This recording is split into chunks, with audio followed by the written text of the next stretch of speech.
तृतीय स्कंध 21 अध्याय। तप विद्यारे विष्णु तोचे कर्दम नामे महाऋषि विवाह मनु कन्या संग एक विंशरे एक संग विद्रोवाच ब्रह्मार जार तनु जे पूर्वे स्वयंभुव मनु ताहार वंश ए जगते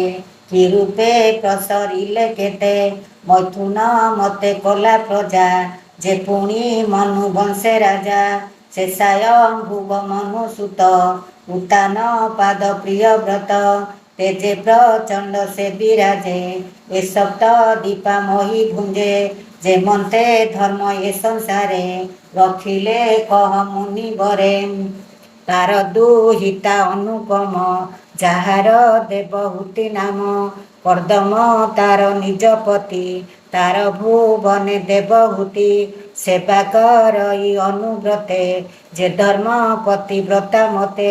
ସ୍ୱାମୀ ସୁହାଗେ ସୌଭାଗ୍ୟେ ମୈଥୁନ ଭାବେ ରତି ରଙ୍ଗେ ତାହାର ଗର୍ଭେ ପୁତ୍ର କେତେ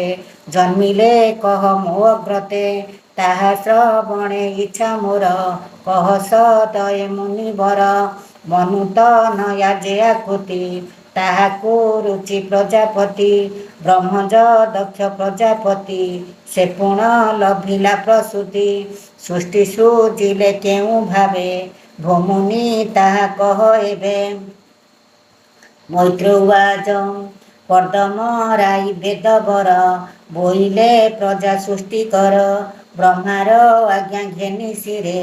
ମିଳିଲେ ସରସ୍ୱତୀ ତୀରେ ତିନି କଠୋର ତପ କଲା ଶୁଣ ହେ ଯେତେ ଦିନ ଗଲା ଦେବଙ୍କ ଅୟୁତ ବରସେ ବସିଲା ଆତ୍ମାର ବିଶ୍ୱାସେ ସମାଧି ଯୋଗରେ କର୍ଦମ ସେବିଲେ ପୁରୁଷ ଉତ୍ତମ ତପ ସମାଧି କ୍ରିୟା ଯୋଗେ ନିଶ୍ଚଳ ଭକ୍ତି ଅନୁରାଗେ ତାର ସମୀପେ ହୃଷିକେଶ ତକ୍ଷଣେ ହୋଇଲେ ପ୍ରକାଶ ଶୁକ୍ଳ ଶରୀର ଶୂନ୍ୟ ମାର୍ଗେ ପ୍ରସନ୍ନ ହେଲେ ସତ୍ୟ ଯୁଗେ ଶୁକ୍ଳ କମଳ ମାଳା ଗଳେ ବଦନ ଶୋଭିତ କୁଣ୍ଡଳେ ଶବଦ ବ୍ରହ୍ମ ରୂପ ଧରି ସତେ ଆଦିତ୍ୟ ନୁହେଁ ସରି ଲୋଚନ ପୁଣ୍ଡରିକ ଦଳ ସୁନ୍ଦର ଅଳକା କପୋଳ ବିରଜ ବସ୍ତ୍ର ପରିଧାନ ସୁସ୍ନିଗ୍ଧ ମୁଖ ଶୋଭାବନ କିରୀଟ କୁଣ୍ଡଳ ବିରାଜେ ଶଙ୍ଖ କମଳ ଗଦା ସାଜେ ଚକ୍ର ବିରାଜେ ଦକ୍ଷ କରେ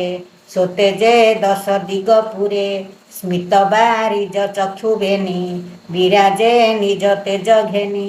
ସୁନ୍ଦର ହାସେ ମନ ମୋହେ କୋଟି କନ୍ଦର୍ପ ସମ ନୋହେ ଗରୁଡ଼ ସ୍କନ୍ଧେ ଆରୋହଣ ଅମୂଲ୍ୟ ରତ୍ନ ବିଭୂଷଣ ଭୃଭଙ୍ଗ ଅନୁଗ୍ରହ ମୁଖ ଦେଖନ୍ତେ ହରେ ଭବ ଦୁଃଖ ଶ୍ରୀବତ୍ସ ଚିହ୍ନ ହୃଦେ ସାଜେ କୌସ୍ତୁଭ ମଣି କଣ୍ଠ ମାଝେ ଶୂନ୍ୟ ମଣ୍ଡଳେ ବିଷ୍ଣୁ ଦେଖି ଉଠିଲା ଆସନ ଉପେକ୍ଷି ବହୁ ବରଷ ତପଶ୍ରମ ଦେଖନ୍ତେ ଗଲା ମନ ଭ୍ରମ ରୋମହରସ କଳେ ବର ନୟନୁ ବହେ ଅଶ୍ରୁଧାର କର ଅଞ୍ଜଳି ଦେଇ ମାଥେ ଦଣ୍ଡ ପ୍ରଣାମ ଭୂମି ଗତେ ଆନନ୍ଦେ ପାଇ ମନୋରଥ ବୋଲଇ ହୋଇ କୃତକୃତ୍ୟମ୍ କର୍ଦମ ଉବାସ ହୋନାଥ ତବ ଦର୍ଶନ ସଫଳ କଲା ମନୋୟନ ଯେ ରୂପ ଦେଖିବାର ଅଠେ ଯୋଗ ସାଧନ୍ତି ମୁନି ସନ୍ଥେ ଭୋନାଥ ତୋହର ଚରଣ ଜୀବର ପରମ କାରଣ ତୋ ପାଦ ପଦ୍ମନାଭ କରି ଭବସାଗରୁ ଯାନ୍ତି ତରି ଏ ଭାବ ଛାଡ଼ି ଯେ ସଂସାରେ ବିଷୟ ରସ ଆଶ୍ରା କରେ ନରକେ ଯାନ୍ତି ସେହି ମତେ ସେ ତୋତେ ପାଇବେ କେମନ୍ତେ ସେହି ପ୍ରକାରେ ମନ ମୋର କଳ୍ପଇ ବିଷୟା ଗୋଚର ତୋର ଆଦେଶେ ସୃଷ୍ଟି ଧର୍ମେ କଳ୍ପଇ ଗୃହସ୍ଥ ଆଶ୍ରମେ ଯେ ଗୃହ କାମ ଧେନୁ ପ୍ରାୟେ କୁଟୁମ୍ବ ଜନ ମନ ମୋହେ ତୋର ଚରଣ କଳ୍ପଦ୍ରୁମ ଆଶ୍ରେ ଲଭିବି ସର୍ବ କାମ ତୋର ଆଦେଶେ ସୃଷ୍ଟି ଜନ ଗୃହସ୍ଥ ଆଶ୍ରମେ ବନ୍ଧନ ମୁଁ ଯେ ଲୋକଙ୍କୁ ଅନୁସରି ତୋର ଆଜ୍ଞାରେ ଦଇତ୍ୟାରି ତୋ ଅନୁଗ୍ରହେ ମନୁ ରାଜା କଳ୍ପିବ ତାହାର ତନୁଜା ବଳିନି ବେଦୀ ଗୃହ ଧର୍ମେ ଯେମନ୍ତେ ରମିବି ଆଶ୍ରମେ ତୋପାଦ ତାପତ୍ରୟ ଛତ୍ର ଏକଥା ଜଗତେ ବିଖ୍ୟାତ ତୋରୂପ ଗୁଣ ଅବତାର ନିର୍ମଳ ବହେ ସୁଧାଧାର ତେଣେ ଲୋଭିତ ଯାର ଚିତ ସେ ଲୋହେ କାଳ ଚକ୍ରେ ଗ୍ରସ୍ତ ତୋ କାଳ ଚକ୍ରର ମହିମା କେ କରି ପାରେ ଗୁଣ ସୀମା ଯାହାର ବ୍ରହ୍ମରୂପୀ ଅକ୍ଷ ଭ୍ରମଣେ କେବା କରୁ ଲକ୍ଷ୍ୟ ତୃତୀୟ ଦଶହରା ହୋଇ ତ୍ରିଶତ ଷଷ୍ଠୀ ପର୍ବ ଜହିଁ ଅନନ୍ତ ପତ୍ର ସଟ ନେମି ତ୍ରିନାଭି ଯେହୁ ବ୍ୟଗ୍ରଗାମୀ ଏ ରୂପେ ଧାମେ ଅବିରତେ ପ୍ରାଣିଆ ଉଷହରେ ନିତେ ଏମନ୍ତ କାଳ ରୂପ ଯେହି ତୋ ଭକ୍ତେ ନ ପାରଇ ସେହି ତୁ ଏକ ରୂପୀ ଛନ୍ନ ଦେହା ଜଗନ୍ମୋହିନୀ ତୋର ମାୟା ତେଣେ ଏ ସୃଷ୍ଟି ସ୍ଥିତି ଅନ୍ତ କରୁ ତୁ ଉନ୍ନନାଭିବତ କାମିୟ କାମୀ ମନ ପୂର୍ଣ୍ଣ କରେ ତୋ ପାଦ କଳ୍ପ ଦ୍ରୁମ ଏଣୁ ମୁଁ ନିଷ୍ଠା କାମ ବଳେ ନମଇ ତୋ ପାଦ କମଳେ ଭୋନାଥ ତୋହର ମହିମା କେ କହି ପାରେ ଗୁଣ ସୀମା ମୈତ୍ରେୟ ଉବାଚ ଏମନ୍ତ ମୁନି ବାକ୍ୟ ଶୁଣି ଗରୁଡ଼ ସ୍କନ୍ଧେ ଚକ୍ରପାଣି ଜ୍ୟୋତିଷ ରୂପ ଶୂନ୍ୟ ଥାଇ କହନ୍ତି ମୁନି ମୁଖ ଚାହିଁ ଶ୍ରୀ ଭଗବାନ ଉବାଚ ଶୁଣ ହୋ ପ୍ରଜାପତି ସୁତ ମୁହିଁ ଜାଣିଲି ତୋର ଚିତ ତୁ ଯେଣୁ ପୂଜି ମୋ ଚରଣ କଳ୍ପିଲୁ ସୃଷ୍ଟିର କାରଣ ଅବଶ୍ୟ ତାହା କରିବଇଁ ମୋ ପୂଜା ବ୍ୟର୍ଥେ ନ ଯାଇ ତୁ ଏବେ ସାବଧାନେ ଶୁଣ କହିବା ତହିଁର କାରଣ ଯେ ପୂର୍ବେ ପଦ୍ମଜୋନି ତନୁ ସମ୍ଭୂତ ସ୍ୱୟଂଭୁବ ମନୁ ଏ ବ୍ରହ୍ମା ବର୍ତ୍ତେ ରାଜା ହୋଇ ପାଳଇ ସପ୍ତ ଦୀପା ମହି ତାହାର ସତ ରୂପା ନାରୀ ରୂପେ କମଳା ନୋହେ ସରି ସେବେନି ଜନେ ଏକ ରଥେ ତୋ ରୂପ ଦେଖିବାର ଅର୍ଥେ ତୋହର ସମୀପେ ସାକ୍ଷାତେ ମିଳିବେ ବେନି ଦିନ ଅନ୍ତେ ତାର ଦୁହିତା ଦେବହୂତି ରୂପେ ସମାନ ନୁହେଁ ରତି ତାର ବୟସ ରୂପ ଗୁଣେ ଅପରେ କେ ଅଛି ପ୍ରମାଣେ ତା ରୂପ ଅତି ମନୋହର ତୁ ତାହା ଅନୁରୂପେ ବର ସେ କନ୍ୟା ସମର୍ପିବ ତୋତେ ଯେ ବିଧି ବିଧାନ ଉପତେ ତୁ ମୋ ଚରଣେ ଚିତ୍ତ ଦେଇ ଯେତେ ବରଷ ତପେ ଧ୍ୟାଇ ନିରତେ କଲୁ ଆତ୍ମା ଯୋଗ ଏବେ ବିଷୟ ଅନୁରାଗ ମନୁ ଦୁହିତା ତୋର ସଙ୍ଗେ ନିରତେ ଭଜୁ ଅନୁରାଗେ ସେ ତୋର ତୁଲେ କରି ଭାବ ନବଧା ଗର୍ଭ ପ୍ରସବିବ ତାହାର ଗର୍ଭେ ତୋର ବୀର୍ଯ୍ୟେ ପ୍ରତ୍ୟକ୍ଷେ ଯେ କନ୍ୟା ଉପୂଜେ ତାହାଙ୍କ ଗର୍ଭେ ଋଷିଗଣ କଳ୍ପିବେ ବହୁତ ସନ୍ତାନ ତୋହର ଗୁଣ ଅନୁପମ ହୋଇଲୁ ତେଣୁ ଉଷତମ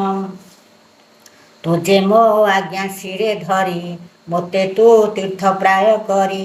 ଅଶେଷ କର୍ମ ଫଳ ଦେଇ ମୋତେ ପାଇବୁ ତେଣୁ ତୁହି ଅଶେଷ ଭୂତେ କରି ଦୟା ତୋତେ ନ ଲାଗୁ ବିଷ୍ଣୁ ମାୟା ଆତ୍ମାରେ ଜଗତ ଆରୋପି ତୁ ଯେ ମୋହର ଭାବେ ବ୍ୟାପୀ ତପସା ଧିଲୁ ଚିରକାଳେ ଏ ଘୋର ସଂସାର ଉଲୋଳେ ତୁ ମୋତେ ଆତ୍ମାରେ ଦେଖିବୁ ଜୀବନ ସଫଳ ଲଭିବୁ ମୁଁ ପୁଣି ପଶି ତୋର ବୀର୍ଯ୍ୟେ ସ୍ୱଭାବେ ବିଷ୍ଣୁ ଅଂଶ ତେଜେ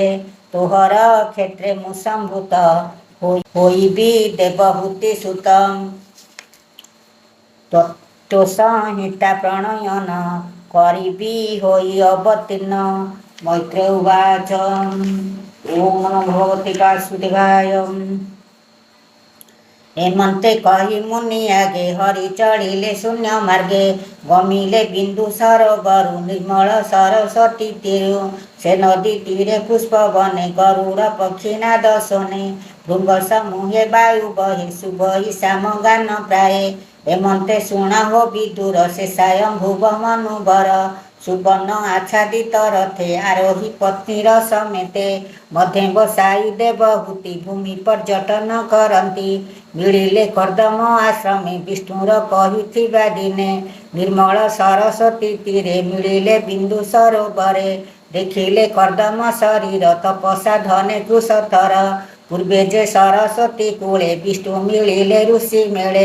ଦେଖି କର୍ଦ୍ଦମ ଭକ୍ତି ଭାବ ତନୁ ପୁଲକ ପଦ୍ମନାଭ ସ୍ୱଭାବେ ଭକ୍ତ ଜନ ବନ୍ଧୁ ନୟନୁ ଅଶ୍ରୁ ଜଳ ବିନ୍ଦୁ ପଡ଼ିଲା ସରସ୍ୱତୀ ନୀର ତେଣୁ ବୋଲାଇ ବିନ୍ଦୁସର ସେ ବନ ସାମାନ୍ୟ ନୋହଇ ଜହିଁରେ ପ୍ରଭୁ ଭାବ ଗ୍ରାହୀ କର୍ଦ୍ଦମ ପ୍ରତି ଦୟା କରି ପତିତ କଲେ ନେତ୍ରବାରୀ ପୁଣ୍ୟ ପବିତ୍ର ସୁଧା ଜଳ ସ୍ୱଭାବେ ନିର୍ମଳ ଶୀତଳ ଯେ ପୁଣ୍ୟ ଜଳ ମୁନି ଗଣେ ସେବା କରନ୍ତି ଅନୁକ୍ଷଣେ ପବିତ୍ର ଧୂମଲତା ଗଣେ ନାଦ କରନ୍ତି ପକ୍ଷୀ ଗଣେ ପୀଡ଼ନ୍ତି ନାନା ବନ ଯିବେ ଗଭୀର ସୁରେ ଭୃଙ୍ଗରବେ ସକଳ ଋତୁ ଫଳ ଜଇଁ ପୁଷ୍ପ ପଲବ ବିରାଜଇ ମତ ମୟୂର ଜୁଠ ଜୁଠ କୋକିଳ ରାବ ସୁଲଳିତ ପ୍ରମତ ଭ୍ରମର ନିକରେ ନାନା ପ୍ରକାରେ କ୍ରୀଡ଼ା କରେ କଦମ୍ବ ଚମ୍ପକ ଅଶୋକ ନାଗ କେଶର କୁରୁପକ ପରଞ୍ଜ ପନସ ସନ କୁନ୍ଦ ମନ୍ଦାର ଚୁତବନ ହଂସକାରଣ୍ଡ ପତି ପତି ଜଳ କୁକୁଟରା ବଦ୍ୟନ୍ତି ଚକୋର ଚକ୍ରବାକ ବାଣୀ ଅତି ଗଭୀର ପରିମାଣୀ ଗୟଳ ସଲକ କୁଞ୍ଜର ତରଚୁ ହରିଣ ଶୁକର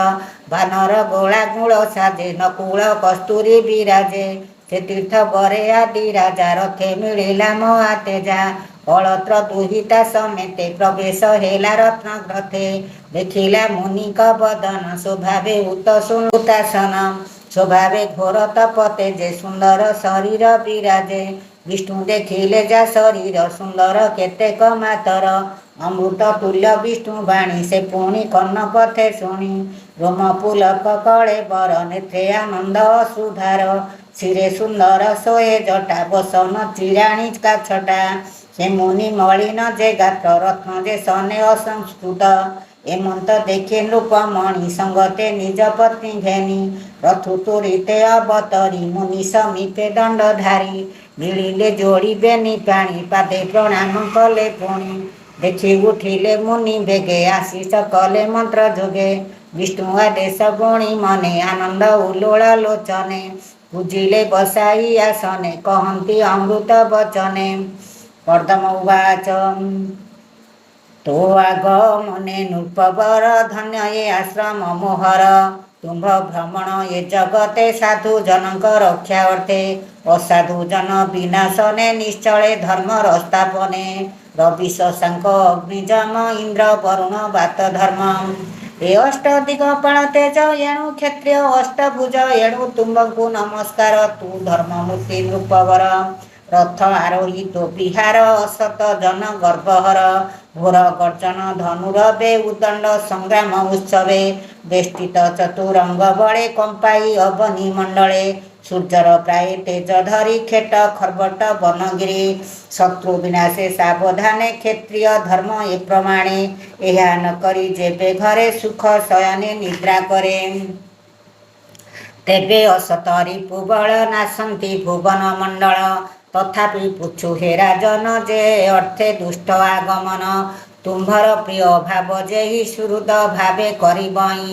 ଏମନ୍ତ କହି ରାଜା ଆଗେ କର୍ଦ୍ଦମ ଅତି ସୌଭାଗ୍ୟେ ବିଷ୍ଣୁର ବଚନ ସୁମରି ଅଧିକ ପ୍ରିୟ ଭାବ କରି ସେ ମୁନି ଚରଣ ପଙ୍କଜେ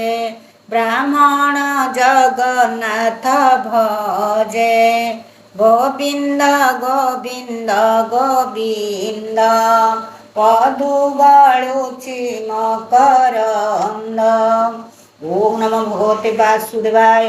इति श्रीमद्भागवते महापुराणे पारमहंस्यां संहितायां तृतीय स्कन्धे मनु कर्दम संवादो नाम एकविंशोऽध्याय। ओम नमो भगवते वासुदेवाय।